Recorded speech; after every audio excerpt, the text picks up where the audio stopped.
Едни хора казват, че яйцата запушват артериите. Други твърдат, че те са една от най-полезните храни. Но къде е истината? И може ли нещо толкова просто като яйце едновременно да бъде полезно и вредно? Много хора се страхуват от яйцата заради холестерола. Но науката днес показва, че при повечето хора яйцата не повишават риска от сърдечни заболявания. Причината е, че организма сам произвежда холестерол, защото има нужда от него при производство на хормоните. Всъщност е точно обратното.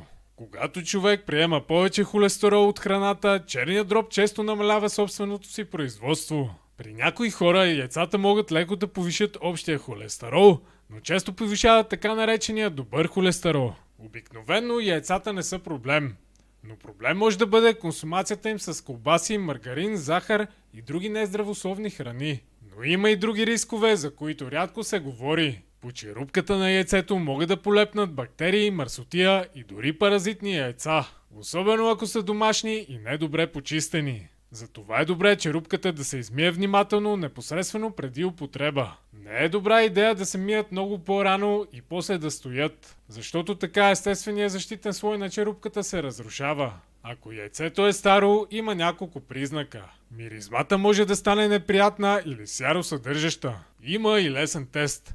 Ако сложиш яйцето във вода и той изплува нагоре, най-често вече не е прясно. Много хора гледат цвета на яйцето, особено на жълтъка, и си мислят, че колкото по-оранжев е, толкова по-полезно е яйцето. Но това не винаги е вярно. Цвета на жълтъка може да се манипулира чрез храната на кокошките. Ако им се дава царевица, невен, люцерна, черен пипер или специални добавки с каротиноиди, жълтъка става по-наситено оранжев. Това не означава автоматично, че яйцето е по-качествено. По Великден има и още един риск. Боите за яйца. Някои евтини бои могат да съдържат синтетични осветители и вещества, които не е добре да попадат върху храната. Особено ако черупката е напукана. По-безопасен вариант е бойдисване с естествени продукти. Червеното може да се получи от люспи на червен лук или цвекло.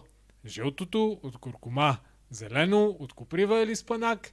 Кафяво от кафе или чай. Синьо-лилаво от червено зеле. Така яйцата изглеждат красиво, без излишни химикали. Ако яйцата бяха толкова вредни, защо тогава те са символа на Великден? Яйцето от векове се свързва с живот, сила, ново начало и плодородие. То е едно от малкото храни, които съдържат почти всичко необходимо за развитието на един жив организъм. Яйцата са едни от най-хранителните натурални продукти. Те съдържат висококачествен белтък, който се усвоява много лесно в организма. Всъщност, яйчният белтък се смята за един от най-пълноценните и най-бързо усвоими белтъци. Той съдържа всички незаменими аминокиселини в много добър баланс. Затова яйцата често се използват като еталон за качество на протеина. Това ги прави особено полезни за мускули, възстановяване, спорт, растеж, имунитет и поддържане на добра форма. В яйцата има и много важни витамини. Те съдържат витамин А, който е полезен за очите, кожата и имунната система.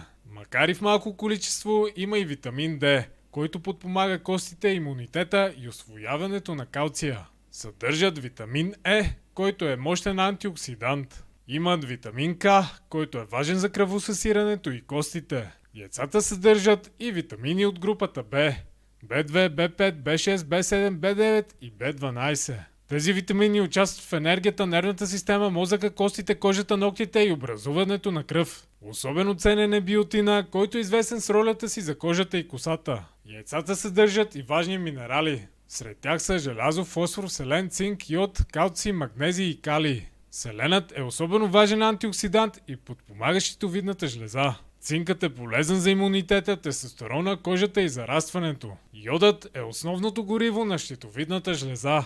Фосфорът и калцият са важни за костите и зъбите. Яйцата съдържат и холин, едно от най-важните вещества за мозъка, паметта и нервната система. Много хора не си набавят достатъчно холин, а яйцата са един от най-добрите естествени източници. В жълтъка има и лутеин и зеаксантин. Това са антиоксиданти, които защитават очите и могат да помогнат срещу увреждане от синя светлина и стареене на ретината. Яйцата са и много засищащи. Те могат да помогнат човек да остане сит по-дълго време и да яде по-малко през деня. Така могат да бъдат полезни и при контрол на теглото.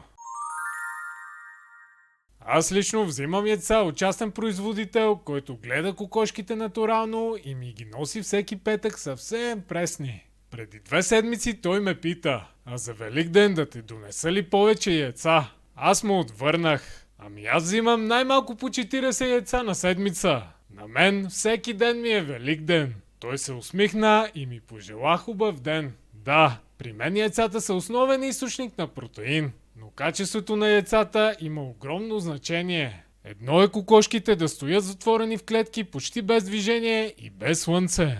И съвсем друго е да се движат свободно и да кълват треви, семена, боболечки и червечета. Когато кокошките се гледат свободно, храната им е по-естествена и по-разнообразна, което влияе на качеството на яйцата. Яйцата често имат по-добър мастен профил, повече омега-3, повече каротиноиди и по-добър баланс на витамини. Свободното движение, слънцето и естествената храна влияят върху съдържанието на антиоксиданти и полезни мазнини. Когато кокошките са затворени и основно хранени с зърнени смески, яйцата често са по-бедни на полезни вещества. Освен това, при по-лоши условия на отглеждане има и по-голям шанс за натрупване на стероидни хормони, остатъци от лекарства и по-ниско качество на мазнините. Прясното яйце също е различно. Когато яйцето е прясно, белтъкът е по-стегнат, жълтъкът стои по-високо, а вкусът е по-плътен. С времето част от хранителните вещества почват да намаляват. Яйцата не се използват само за ядене. Белтъкът често се използва в маски за лице, защото може временно да стегне кожата.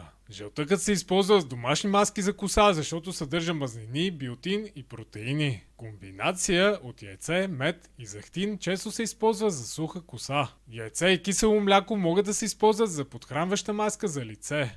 Моите мехлеми за коса и кожа взаимодействат много добре с яйцата. Те се добавят допълнително и действат като кофактор, допринасяйки за още по-добър ефект. Това показва колко универсални и ценни са яйцата. При мен никога не е имало дилема кое идва първо – кокошката или яйцето. Защото при мен винаги идва първо яйцето. Още на закуска поне 3. А по-късно през деня може и още 3. От години ям около 6 яйца, а понякога и повече. Почти всеки ден. И холестеролът ми е в норма. Не използвам никакви синтетични протеинови добавки. Яйцата и изварата са моят основен източник на протеин. И въпреки, че съм почти на 42 години, все още се чувствам като на 16. Разбира се, важно е яйцата да са качествени, пресни и да не се комбинират с бокучави храни. Ако човек се движи и храни се добре и няма сериозни метаболни проблеми, яйцата могат да бъдат една от най-добрите храни в менюто. А ти, колко яйца изяждаш на седмица и колко на Великден? Вярваш ли, че те са вредни?